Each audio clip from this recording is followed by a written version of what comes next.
Like, share and subscribe for more great Cobra Kai content. Turn on notifications to never miss another Cobra Kai video again. Help get this video to 100 likes if you would like us to keep releasing more Cobra Kai videos like this one.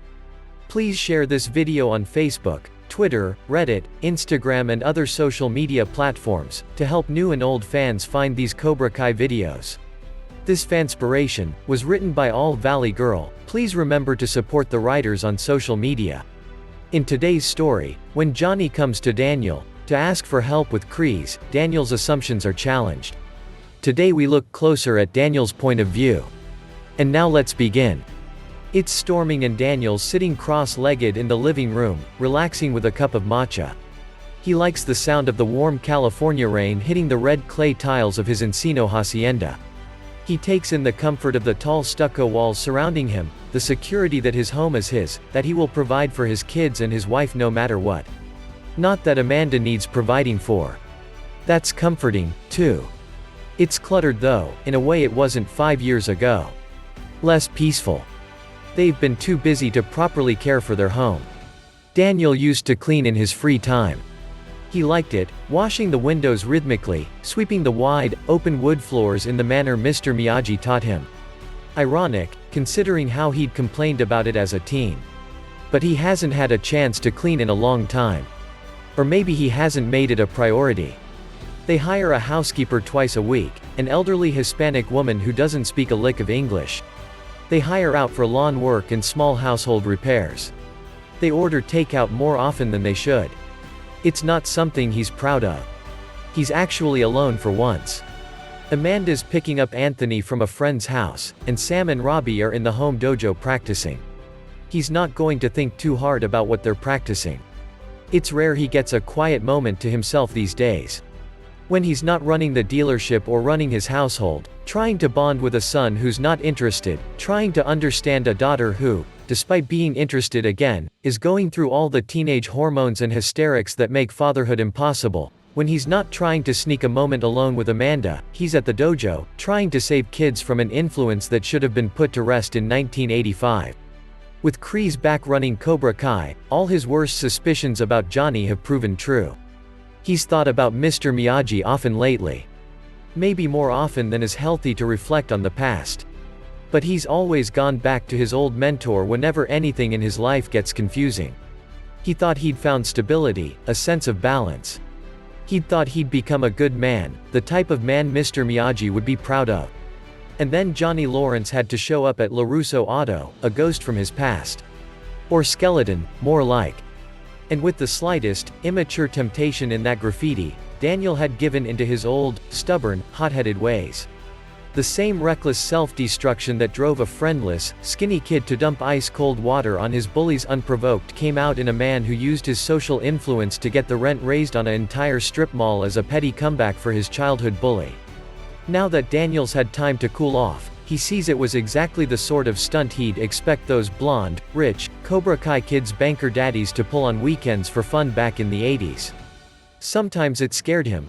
Like maybe he'd become indistinguishable from his privileged SoCal trust fund peers at the country club, like maybe there was none of the scrappy Newark Italian boy left in him. All these years, he's been so obsessed with building comfort and security for his family that he hadn't considered what could be lost. He never wanted his kids to have to up and move across the country in their formative years, or live in a broken-down apartment, or wear secondhand clothes, or grow up without a dad, or worry about getting jumped by rich kids whose wealth shelters them from consequences. And now he wonders if a little struggle and discipline would have been good for them. If Anthony would be less attached to his screen, if Sam would have been a kinder friend to Aisha. Neither of them really respect him.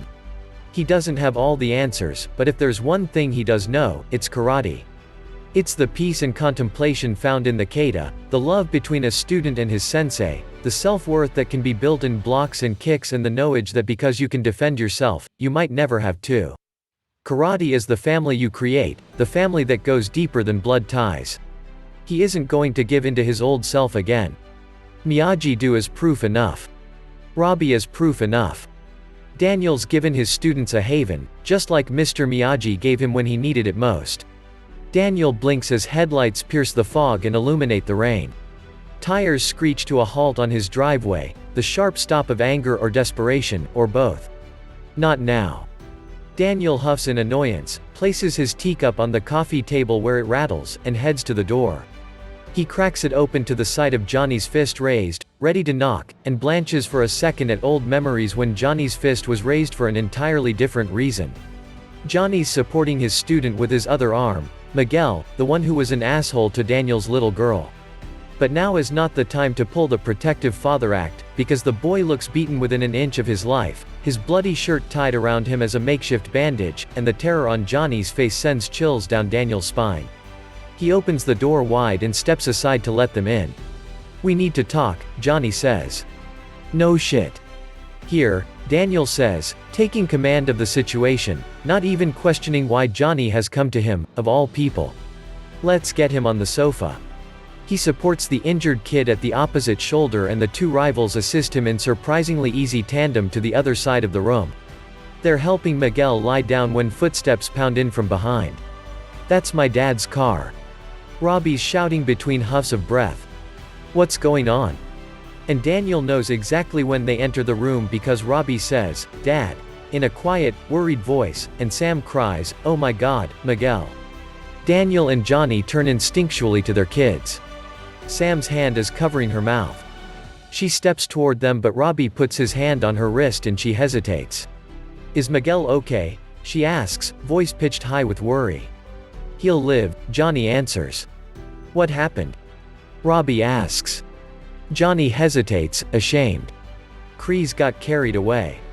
Daniel takes a deep breath. His daughter doesn't need to see this. She doesn't need to hear it. This is exactly the sort of thing he's spent the last 16 years protecting her from. "Sam, go up to your room." "No way, Dad. Look at him, we need to call an ambulance, I can't just leave him here." "Listen to your dad," Miguel cuts in. "So maybe the kid's not all bad," Daniel thinks sarcastically. "But Miguel's hurt." "Sam, go away," Miguel growls. He's not looking at the other kids. He's looking at the ceiling. Daniel can tell he's trying to sound tough, but his voice sounds as scratchy and pained as his body looks. It's pretty obvious he was recently crying. Daniel thinks about how he would feel at that age, if Allie saw him beaten down after she'd broken up with him. It's been a long time since he was a teenager, but not so long he can't remember how it feels. "Sweetheart, you should really go," Daniel says gently. Sam's teary-eyed, but she nods. "Robbie, you too." "No," Johnny cuts in, glaring at him. For a second, Daniel had forgotten Robbie was Johnny's son. That Daniel wasn't the only one who called the shots when it came to Robbie. "Robbie," Johnny's voice drops, and it's almost pleading, "I need you to look after Miguel while I talk to your sensei." And even if Daniel couldn't have guessed with everything else, the stern, respectful way Johnny says sensei is all the evidence he needs to know they're in deep shit. "No," Miguel whines. "I'm fine." "Miguel, shut up." Daniel would never talk to one of his students so dismissively, but it gets the job done because Miguel just grumbles, "Whatever," and Johnny barks, "Whatever, what?" And Miguel says, "Whatever, sensei," without the attitude, and maybe even a little affection. Robbie's eyes shift to Daniel for approval. He won't obey his dad unless Daniel gives it the okay. Daniel nods. Daniel knows the exchange doesn't go unnoticed by Johnny. "Let's discuss this in the home dojo," Daniel says, and he finds his hand on Johnny's shoulder, guiding him as the man forcefully pulls his eyes off his son and his student. Asterisk asterisk asterisk. "You got any booze back here?" Johnny asks. Daniel gives him an incredulous look. "No." Johnny's arms are crossed and his chin is tilted up. Typical macho posturing. He's not even willing to start the conversation. Daniel rolls his eyes. "Just tell me why you're here." "Why the fuck do you think I'm here?" Johnny snaps. "Think I'm dropping by for a goddamn tea party? Did you see that kid? What does it have to do with me?" Daniel snaps right back. "You know what? Never mind. I thought you'd get it, but it turns out, you care more about seeing me beg than helping a hurt kid. So have fun gloating." Johnny storms away, but before he can reach the door Daniel grabs his arm. "Look, Johnny, I'm sorry. I lost my cool. Okay. Something about you, man, it brings out the worst in me. Daniel drops his arm. Johnny clenches his teeth. I know the feeling. Just. Daniel pauses, trying to catch his breath, trying to find his calm. Just tell me what happened. Johnny pulls his hand through his hair. It's still those same thick blonde waves girls loved and Daniel envied back in the day. Back when he thought he'd never live up to blue-eyed, all-American rich kid, Johnny Lawerence. The perfect popular boy with the big house in Encino. It's crazy how time changes things so drastically and somehow doesn't change anything at all. It's Kreese, man. Johnny swallows. Paces the room. His anxiety is catching and Daniel feels the need to pace himself. I knew something like this would happen. I knew it. But I told myself if I stayed on as a teacher, I could keep the old man in check. I could look out for the kids, maybe balance his lessons. I couldn't just leave them. Johnny, what are you talking about? Did you think I actually wanted Kreese back after what he did to me? Do you think I wanted him touching my students? Daniel presses his lips together, uncomfortable. Jesus Christ, you did. What was I supposed to think? Daniel says, defensive. When you show up to Miyagi, do with him at your side to harass me and my students. When he brags about running Cobra Kai again. It wasn't like that. Then what was it like? Johnny makes an exasperated, violent sweep of his arms into the air, as if to shout, what do you want from me? Daniel waits. He even manages to keep from giving the man a dirty look. Kreese and some other douche, silver or gold or some shit like that, apparently own the Cobra Kai name and logo. He threatened to sue me and take the dojo by force if I didn't give him ownership. I built the new Cobra Kai from scratch. It wasn't even his to take. We were nothing like the old Cobra Kai. I mean, I didn't keep the bad shit.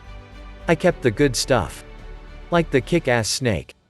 I know you'll never see it cause you're so damn self-righteous, but my kids were being bullied, and I was teaching them to defend themselves. Daniel's proud of his self-restraint when he doesn't snort. Johnny's more delusional than he'd realized. Did he even see how his students acted at the tournament? They were the bullies. I even got a lawyer, Johnny says, and I know he's a good one cause he's a Jew. Daniel decides not to comment. And he said even if I changed the name I didn't have a leg to stand on. Johnny pauses and gives him a smug look. No pun intended. Daniel thinks of Kreese and sweep the leg and he does snort this time around. Johnny crosses his arms again. The point is, Kreese left me with no choice. Either I sign over Cobra Kai and continue as an employee, or he takes the dojo. I couldn't just leave the kids to him, now could I? Jesus, Daniel says. It warrants more than that, but it's so overwhelming there's nothing else to say. As usual, he'd been so blind. And Johnny was right. He had a self-righteous streak, he knew he did, but he could never stop himself in the midst of a crusade. He'd been so pissed at Cobra Kai's unsportsmanlike behavior at the tournament, so disgusted about the way Johnny egged his kids into brutalizing his own son, that Daniel hadn't even paused to consider how strange it was that Johnny would let Kreese back into his life. He'd assumed the worst and looked for nothing but confirmation. And it was just like Kreese to use some slimy, backhanded way of getting what he wanted. Kreese didn't need punches and kicks to take someone down. He liked to do it psychologically just as well. The man was a psycho. This was Silver manipulating Daniel away from the guidance of Mr. Miyagi all over again. Only this time, Miguel and the other kids were victims. And Johnny, like Mr. Miyagi, could do nothing but stand by and watch. Hope confusion ends soon, Daniel San. Miyagi heart empty without you. Daniel feels sick to his stomach. Johnny's a jerk, and Daniel won't ever agree with his teaching methods, but no one deserves that. So he beat up your favorite student, Daniel says quietly. Just to rub it in. Worse. Johnny pauses. He instigated my other students into doing his dirty work. Jesus, Daniel repeats. He crosses his arms over his stomach, doing nothing to hide his revulsion. He doesn't want to imagine it, but it's easy. It's easy because he's been there. Miguel, man, Johnny's breath catches and it sounds like he's going to cry. Maybe Daniel should have gotten him that drink. Then again, he's not going to enable an addict now he knows the man's an alcoholic. I know you only think of Miguel as the tough guy at the tournament, and I get it, he was ruthless. I should have taught him you fight different on the mat than on street. I know that now, okay. But I was so focused on helping him kick his bullies' asses, because that's what he needed. You should have seen him when he first came to me. A skinny little virgin dweeb. A complete dork, all worried about asthma and political correctness and shit. Your typical wimp. There's so much wrong with everything Johnny's saying, but despite that, Daniel can get to the heart beneath Johnny's words, that coil of affection he won't fully express. He cares about Miguel. And frankly, it's kind of shocking to discover Johnny's version of Miguel, a bullied underdog with a heart of gold. All this time, Daniel had only ever envisioned the Miguel of the tournament, a jerk with too much power who fought dirty. I taught him how to stand up for himself.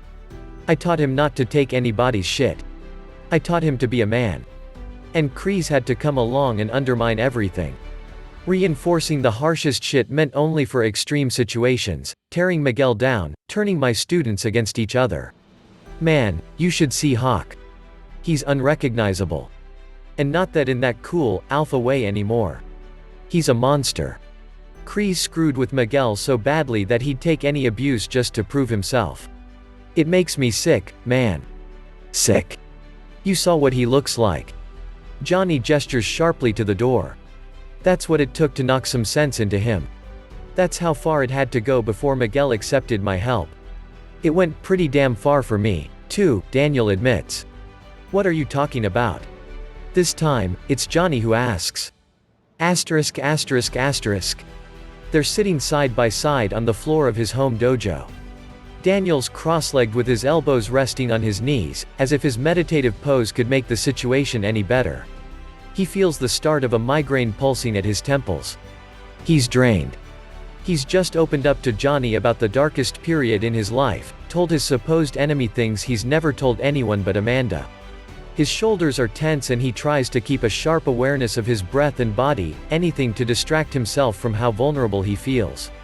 They're quiet for a long time, until Johnny says, I'm sorry that happened to you, man. That's screwed up. I'm sorry it's happening to you. Yeah, Johnny says. And he sounds defeated. Look, I don't even know why I came to you. This isn't your problem. Oh yeah it is, Daniel interrupts. Why do you think I opened Miyagi-Do? I'm not going to let Cobra Kai take over the valley ever again. I'm glad you came to me. There was nothing wrong with Cobra Kai when it was mine. Johnny cuts in, ready for a fight.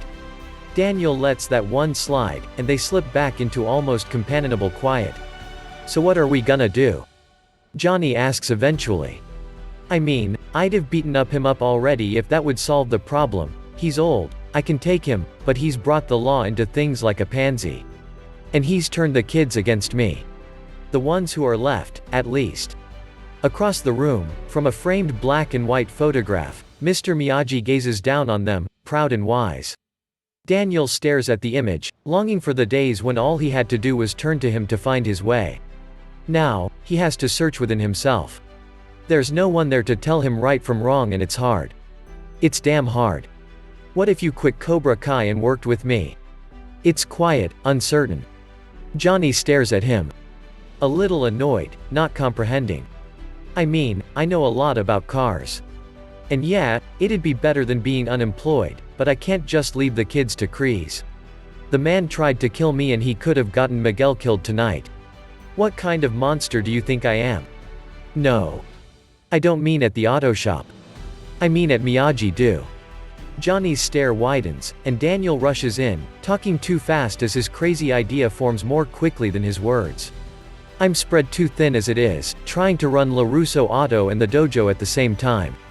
With you at my side, we could teach more kids, more classes. You'd be doing me a favor. And you could talk to your students, bring them over to a place where Kreese has no influence.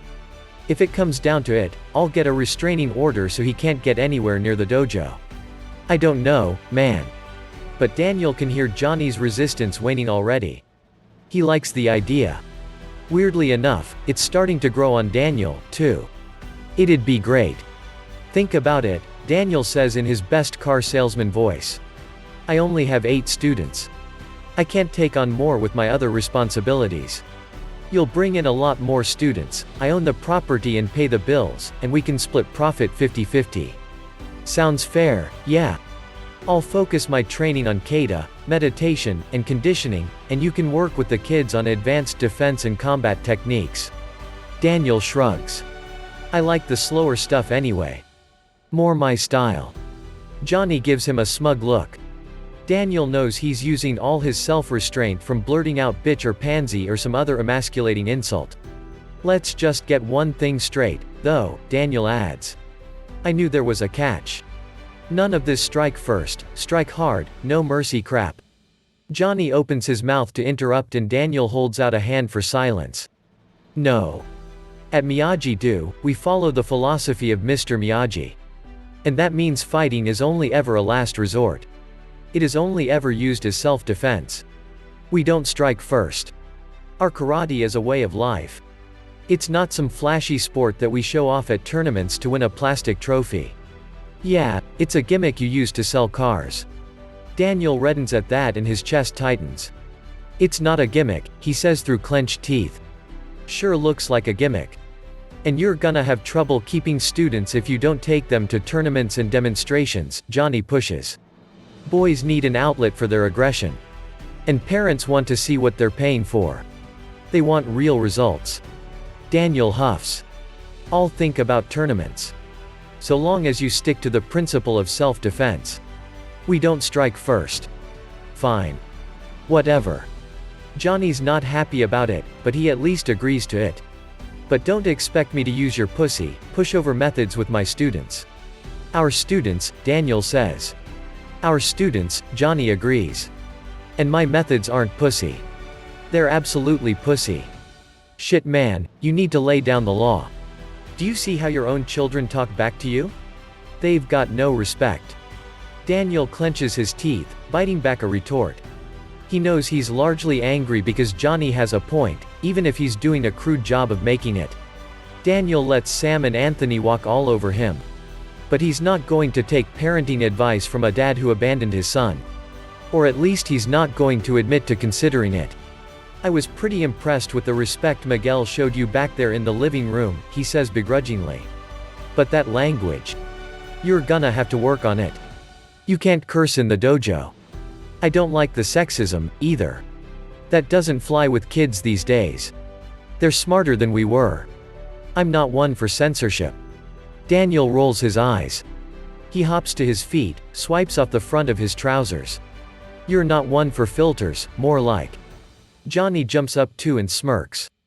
Maybe. Daniel holds out his hand. We got a deal, Sensei Lawrence. Johnny takes it and gives it a rough shake. Deal, Sensei LaRusso. They stare at each other for a moment, hands still clasped together, and Johnny's face splits into a grin. Daniel's does, too. We're gonna take that bastard down, Johnny says. He's never gonna hurt another kid in the valley as long as we're alive. Damn right. Johnny gives him a rough, approving pat on the back. As Johnny walks out the door, Daniel shakes his head, astonished with himself. Johnny Lawrence and Daniel LaRusso, working together after all this time, after 35 years of grief between them. Maybe it's the worst idea he's ever had, but somehow it feels right. And that's the end of the story. Did you enjoy it? Let us know what you think in the comments. Help get this video to 100 likes if you would like us to keep releasing more Cobra Kai videos like this one. Don't forget to subscribe, and turn on notifications to never miss another Cobra Kai video again. Please share this video on Facebook, Twitter, Reddit, Instagram and other social media platforms, to help new and old fans find these Cobra Kai videos. And we'll catch you in the next one. Peace.